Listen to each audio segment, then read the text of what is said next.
Well, 2 decades ago, Kelly Slater made his pro debut here at Trestles, winning the Body Glove Surfer Bout, which was part of the Bud Tour.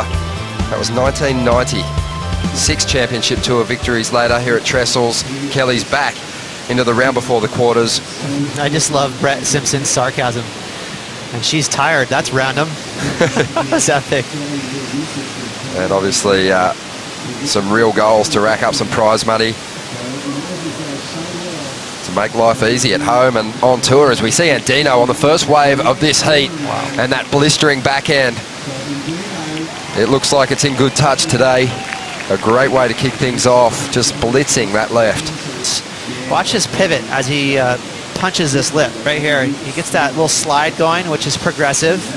Better right there. That was on the money. So there's and that one, again, a little more slide, but all of these turns are extremely committed, done with an amazing amount of speed. You know, so that felt so good for Kolohe Andino as a pro surfer. A lot of times you'll do a maneuver and you'll either kick out of the wave happy or you know, chafed that you didn't quite hit those maneuvers on the number. I can tell you all of these maneuvers were right on the button. First one up right here. This is where he's going to break through the lip. Watch the tail release. So that's, again, that progression. This is his first move. So kind of setting the tone for the wave. This one, watch his rail. It's going to keep that arc. So, you know, that always equates into a ton of water moving out the back. Watch the spray come off the tail. There's that arc, and there's the buckets out the back. So now he's got some power going. Still slid the tail a little bit. That's just because he's pushing so hard. This one, a bit of a combination of both. A little closer to the lip. You can see him really using his back foot, pushing that out the back. So, again, these maneuvers, the reason why they're so spot on is he's doing it with a ton of speed. He has got so much momentum down the line. And he had a great flow and rhythm, didn't he, Ronnie? You know, every time he bottom turned, that section was perfect.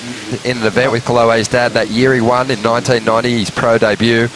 That was around the time that Kolohe's dad was dominating the Bud Tour. Someone who's energized. That first score in 8. And what Kolohe gives him the edge over Kelly Slater during the break right here is his ability to grease landings on airs. Kelly can get air as well. You know, Kelly's shown it, he's good, but Kolohe really greases him. Here goes Slater on his first wave of this round 5 heat. Just rolls over that first section with the fins hanging out to dry. And he's going to hammer away with the power that he has made famous on these long right-hand walls. Slater still working this one over. Does so well to generate speed. He always seems to find those little energy sources, even on the flatter sections. And Slater has just picked off his first wave in this heat, and it's a good one. And again, I don't think it's a mistake that Kelly really went to the power. Right here, beautiful opening maneuver, huge tail slide, a second strong maneuver. This hack right here is so money. That was the best turn for me on that wave. So tons of progression, a great variety of maneuvers. It's ticking all the boxes in the criteria, and then Kelly finishes it. That board looking like it has a ton of flow, so he's got all the speed he wants on tap. So again, right here, these first 2 maneuvers are big. That's that commitment right there to the judges. He's got their attention. Good flow on that little snap. But this carve right here is so money. A lot of rail in the water. And he's up once again. So potentially banking an excellent score on his first wave. And now going after the lead.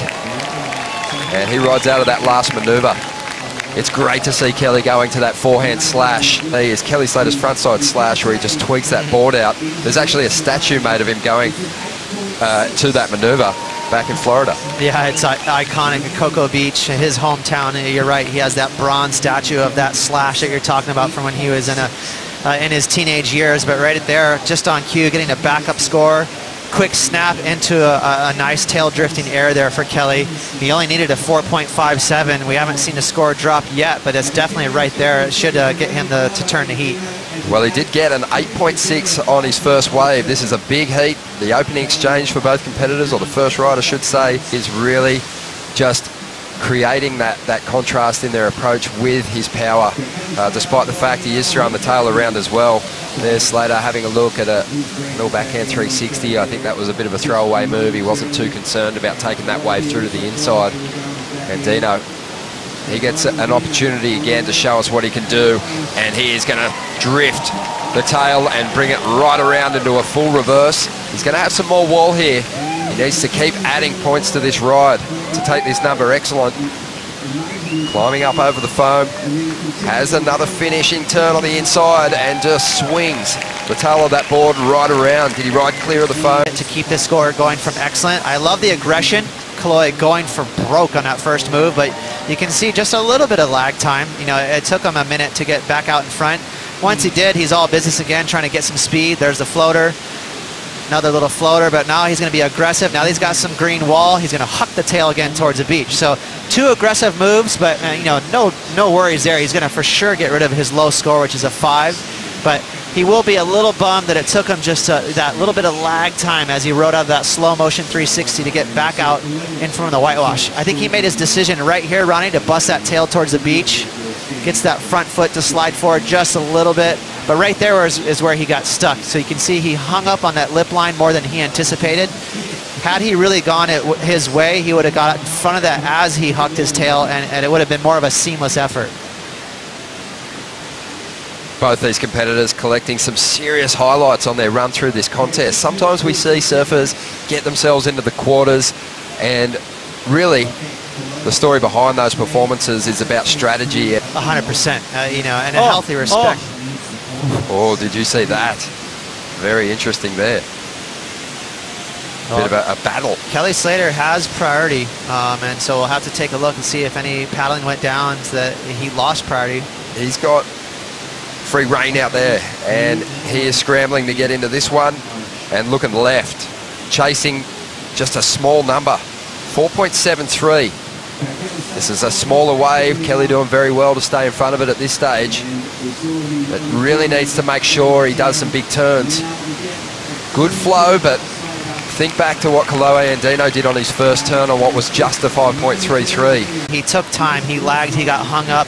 So, you know, the judges didn't like that. Whereas Kelly, even though these aren't big maneuvers, his flow was there. So this was a very tricky wave.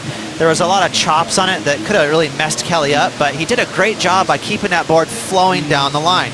So again, no big airs, no huge tail slides, but because he, you know, kept tagging that lip. These are like jabs from a boxer, right? Like you're getting points each time. You're not going to get huge points, but you're going to get some points. So Kelly, very smart, knowing that he only needs, you know, a little less than a 5. He definitely got the job done there, in my opinion. Or are they going to love that jabbing approach from Slater? It's a huge punch, but again, I keep using these analogies for fighting, but it's like, imagine it's a huge punch, but he kind of missed the chin. You know what I mean? Like he... And again, he's looking to that strong backhand to get the job done, driving up into the first section. Hangs the tail out for a moment, working hard, just talking through that second move, cutting back to the foam here.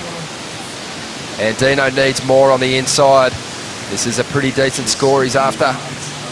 Working so hard for it on this ride and just bashing away, a little repetitive, but doing a lot of work. And he really gassed himself on that wave. You can see it didn't have a lot of energy, so every maneuver was, he really had to force it. That first one was nice. He actually had some lip there. He hit it crisp and even slid the tail, but this is where the wave loses all the juice. And you see he's forcing these maneuvers. Watch his body language as he rips through those turns. He's really grunting through them, so he's trying to create some speed out of these turns where the wave's not really giving him that platform. So it really is all going to be down to the judges giving him credit for all that energy, but, you know, a pretty lackluster wave. It was a bit repetitive. It was just really down to the wave. The wave was not that great at all for Kolohe. It's all going to come down to, you know, that first maneuver was nice and crisp from Kolohe. The scale set from that 5.8 from Kelly. Is it, you know, nearly a point better than Kelly's last wave? That's what the judges will have to decide. So the judges having a look at the replay. Andino, he's got that anxious walk up to the competitors area. He will be seeking out the opinion of his coach, his dad, Mike Parsons and Dino. They'll be watching very closely, waiting for it. He's heading up the stairs now as we wait for the scores to drop. He needs a 6.44 to turn it. And the early indication is it might fall short. And here it comes. What a heat. It is a 6.07, so not enough. Kelly Slater, he survives a very close heat. He's moving on to the quarterfinals. He's going to take on Felipe Toledo, and he will be looking to reset and look to put up 2 really solid numbers to make it